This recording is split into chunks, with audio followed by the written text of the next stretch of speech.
Hi there, Virgos, and welcome to your monthly horoscope.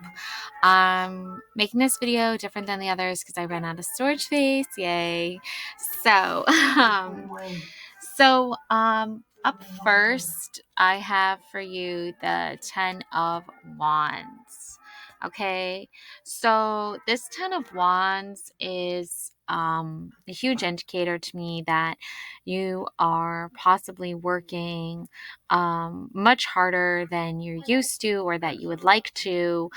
In fact, I think for a lot of you, you are using work as a way to deal with a lot of issues that you're having. And so, therefore, you're really like breaking your back almost over it.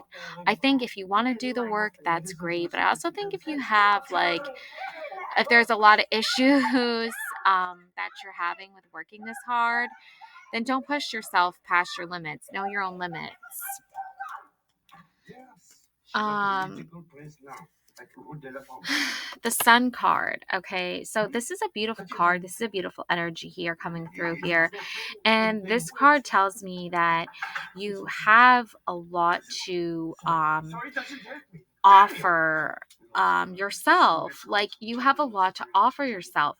I think you don't need to like hold back and as much as you would like to or think you should. I think that even though you want to put a lot of effort into something, I don't think you need to necessarily put so much effort into it where you're not enjoying the small things in life, like the sun, like the light, like spending time with your children or spending time with yourself and working on your inner child.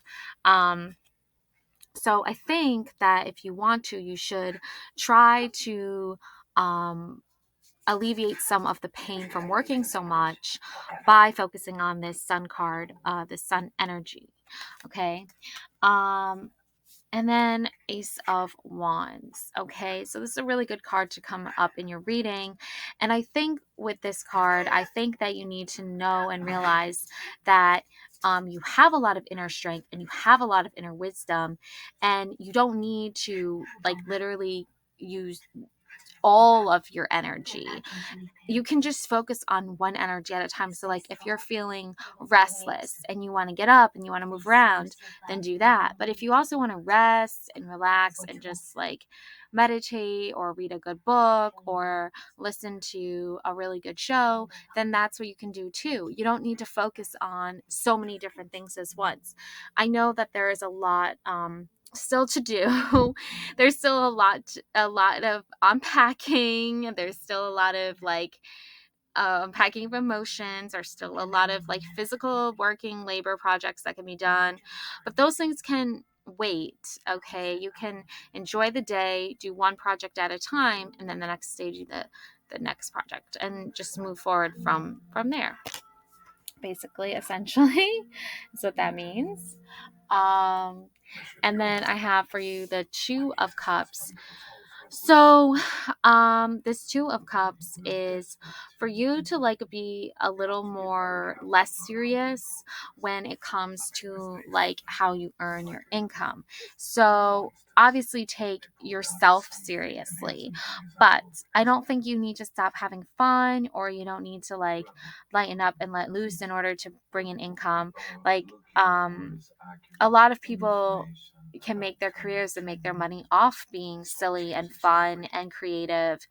And I don't think that's something to like bash or that's something to like dismiss. I think for you, I think you actually have more fun being a little silly and a little goofy and joking around. And that's how you can create that like infinite wealth for yourself, is because you're defining yourself by your most cherished characteristics versus only the characteristics that others see you as a value. Like, oh, that's another abled body, right? That's kind of shallow and superficial. And I don't think anyone wants to be seen as that. I think people want to be seen more as being able to be like silly. Like, you can see that this character is wearing like a silly big hat, and he's just juggling these two um, coins, right? They could be two balls, right? And he's just juggling them back and forth. And he's showing you that by being a little silly and goofy, you can almost like intertwine your own fate and your own decisions. And you don't have to just stick by one. You can have options. Like there's infinite options of what you can do with your life. Um, and then we have okay. Then we have the Ten of Cups. Cards are flying out here. So the Ten of Cups card. This card to me is like, okay, like I'm like happy.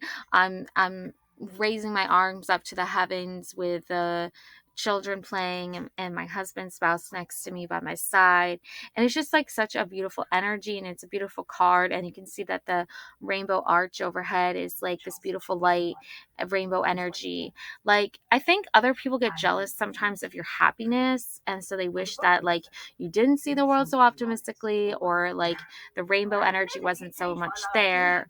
But like I think that like it is there. And I think if you tap into that and you see that and you realize that, then you know you're going to go places. You know you're going to get your pot of gold at the end of the rainbow, because your pot of gold isn't just like one literal pot of gold or one literal like lump sum, as though winning like, but like winning the lottery would be crazy and awesome, obviously. But I'm just saying, like, in the meantime, while you're waiting for those like funds to come in, manifest those funds, um like you have like 10 different like cups, 10 different like sources of kind of like security. So in one cup there might be like, you know, a certain amount of money, and then in another cup there might be another amount, right?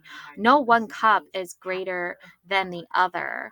But the fact that like who's offering that cup, and the fact that there's so many options of that, it's just like, think of like your family tree almost. Like you have this like ability to like say like, this was the tree that I came from, and like this is the tree that my partner came from, but this is the tree that we've made together.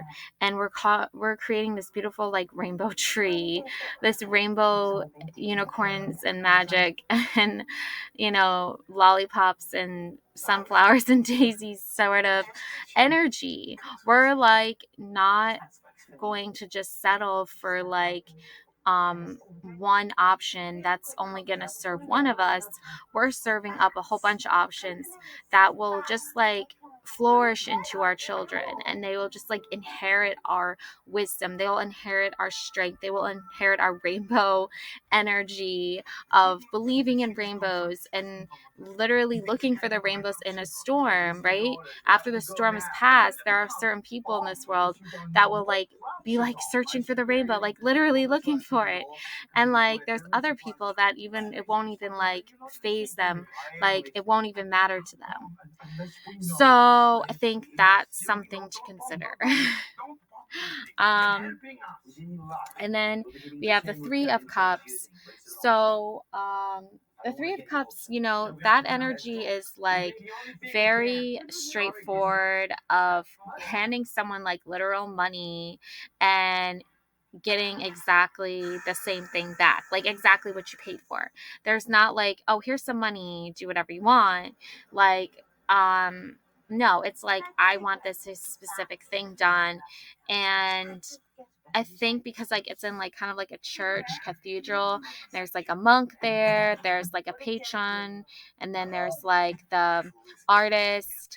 I think like the church is trying to make the church like more up to date, more modern, more like good looking. And the woman here next to the monk is like donating the money to the church so that they can get this artist to get paid and do some artwork. And it's kind of like a community thing too, right? Like the church wants the cathedral to look better. So that's one person in on the deal. And then the artist wants to be recognized for their artistry, so they're in on it, and they're the one getting paid. They're probably the poorest one, given the medieval times. And then the rich person that's giving the money to the church to give to the artist. So it's all just like a cycle of business and negotiations and like hand in hand money, and like everyone's getting something out of it, like a good deal. So I think for as far as like dreams for goals for career and business, I think it ultimately is your goal and your dream to better is your dream and goal to get paid for your services and paid for your work. And I don't think you're just like one of those people that's like um okay, I'm going to do this for free. I think it's like, no, I want to be recognized for my services and acknowledged. So, please pay me.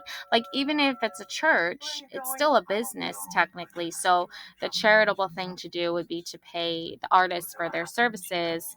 So, just don't forget that, like, if you have a service that you're are giving, and you're even a special rare service that's not like not a lot of people are in that line of work, then get what is equally due to you. Okay. Now we have the King of Cups card. Okay, and this is diplomatic, balanced, wise, calm, caring, loyal, and faithful. But on the flip side, you could have like a devious, withdrawn, cold, overwhelmed, selfish, um, uh, attitude or person. Okay, so numerology, kings are number 14, which means the willpower and the energy for one is directed towards stabilizing power. For this leads to wise resolution of conflict through conformity, instability, exaggeration, overexertion, strife, changes, freedom, and loss. So like this card is saying like be diplomatic in like your business endeavors, be balanced in life, work life balance, be wise, be calm, be caring, be loyal, be faithful. And if you're coming across any devious behaviors in people, or people are like withdrawn, cold, or overwhelmed, or selfish, like just take a step back from those energies and just be like, okay, I need to know now that like this is that energy I'm dealing with. So this is like the King of Cups is balanced and caring and loyal and faithful, then I know I want to surround myself with that energy. But if the energy is the opposite of that energy, then obviously step away, step back from that energy and be like, no, I'm good, thanks. um, so that's what I have for you. Love and light always, Virgos. Bye.